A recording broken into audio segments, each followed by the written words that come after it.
अज़मनाए कदीम में मादे का एक नजरिया पेश किया गया। ये नजरिया ल्यूसिपस और इसके शागिर्द डेमोक्रेटस की तरफ से तजवीज किया गया था। इस नजरिए के मुताबिक अगर किसी मादे को मुसलसल तकसीम किया जाए तो एक ऐसा जर्रा हासिल होगा जिसे मजीद तकसीम करना मुमकिन नहीं। इस नाकाबिले तकसीम जर्रे का नाम एटम तजवीज किया गया। एटम का लफ्जी मतलब नाकाबिले तकसीम है। ताहम 19वीं सदी तक ये वसी तौर पर माना जाता रहा कि एटम मादे का सबसे छोटा जर्रा है। केमिस्ट जोसेफ थॉमसन ने 1897 ईस्वी में इलेक्ट्रॉन्स को दरियाफ्त कर ये साबित कर दिया कि एटम मादे का सबसे छोटा जर्रा नहीं बल्कि इसके अंदर भी इससे छोटे कई जर्रात पाए जाते हैं। दोस्तों, यही नजरिया मजीद वाज़ेह हो गया जब रदरफोर्ड ने 1920 ईस्वी में प्रोटॉन्स की दरियाफ्त की। आज हम जानते हैं कि एटम, जिसे माजी में मादे का सबसे छोटा जर्रा समझा जाता था, वो भी अपने अंदर 100 से ज्यादा जर्रात को समेटे हुए है। दोस्तों, ये तो है हाल की बातें। आइए जानते हैं कि कुरान पाक क्या कहता है एटम के बारे में।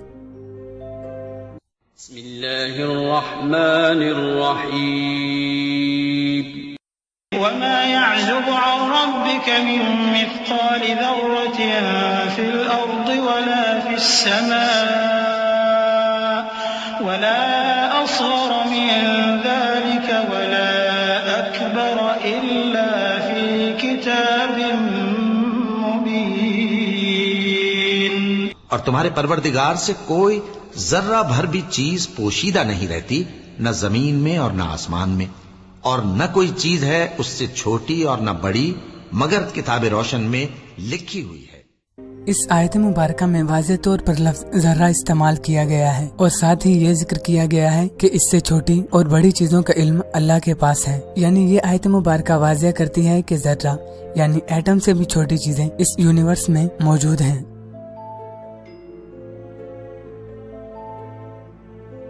हमारे जिस्म का आधे से ज्यादा हिस्सा पानी पर मुश्तमिल है। इसी तरह जानवर और पौधे भी पानी पर ही मुनहसिर हैं।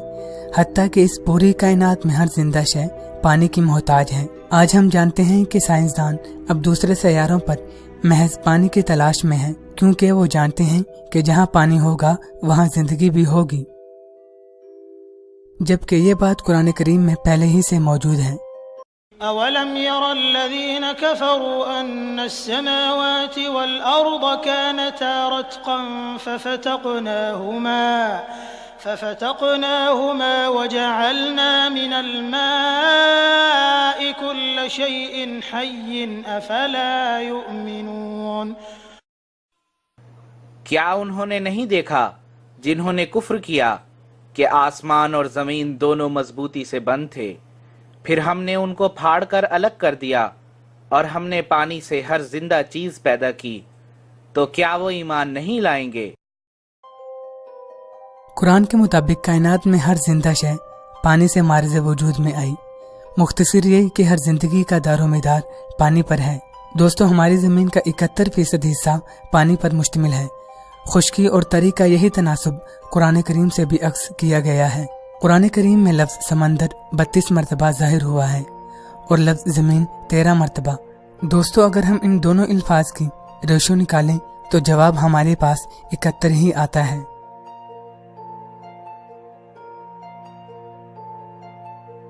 जब रोमियो ने फारसियों से शिकस्त खाई तो कुरान पाक ने पेशन गोई की कि ये दोबारा चंद साल में गालिब आ जाएंगे, और हम जानते हैं कि ये जंग बहरा मुर्दाद यानी डेड सी के करीब हुई। अलिफ लाम मीम गुलिबतिर रूम फी अदनल अर्द व हुम मिन बाद गलबिहिम सयगलिबून। अहले रूम मगलूब हो गए नजदीक के मुल्क में, और वो मगलूब होने के बाद अनकरीब गालिब आ जाएंगे चंद ही साल में। इस आयत मुबारका में लफ्ज अदना के इस्तेमाल हुए हैं। अदना के दो माना हैं, पहला करीबी और दूसरा बहुत कम यानी लोएस्ट लेवल।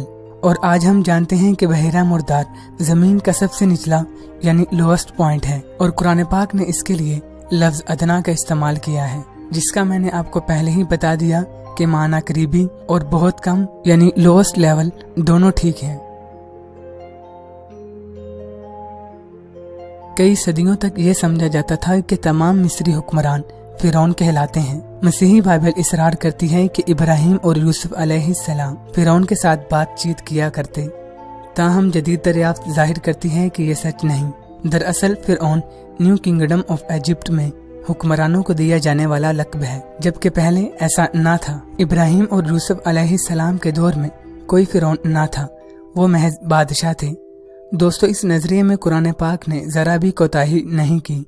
قرآن پاک نے بالکل ٹھیک طریقے سے حضرت یوسف علیہ السلام کے دور میں حکمران کو بادشاہ کہا، جبکہ حضرت موسیٰ علیہ السلام کے دور میں فرعون کہا، یعنی یوسف علیہ السلام کے دور میں مصری حکمران بادشاہ تھے۔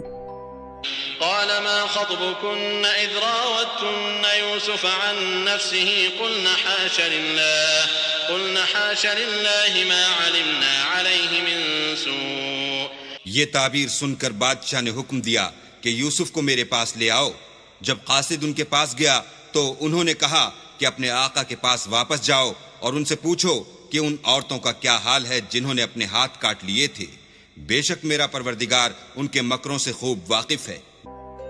حضرت موسیٰ علیہ السلام کے دور میں مصری حکمران فرعون تھے۔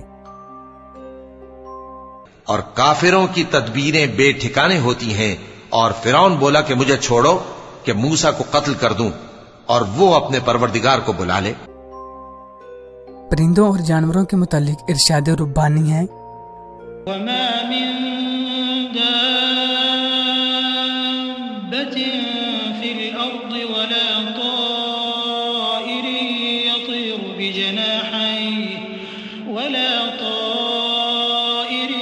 يطير بجناحيه إلا أمثالكم ما فرطنا في الكتاب من شيء ثم إلى ربهم يحشرون والذين كذبوا بآياتنا صم وبكم في الظلمات من يشاء الله يضلله ومن يشاء يجعله على صراط مستقيم۔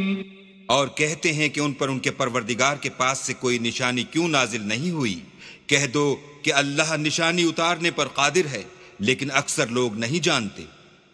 اور زمین میں جو چلنے پھرنے والا حیوان یا دو پروں سے اڑنے والا جانور ہے، ان کی بھی تم لوگوں کی طرح جماعتیں ہیں۔ ہم نے کتاب یعنی لوح محفوظ میں کسی چیز کے لکھنے میں کوتاہی کی نہیں۔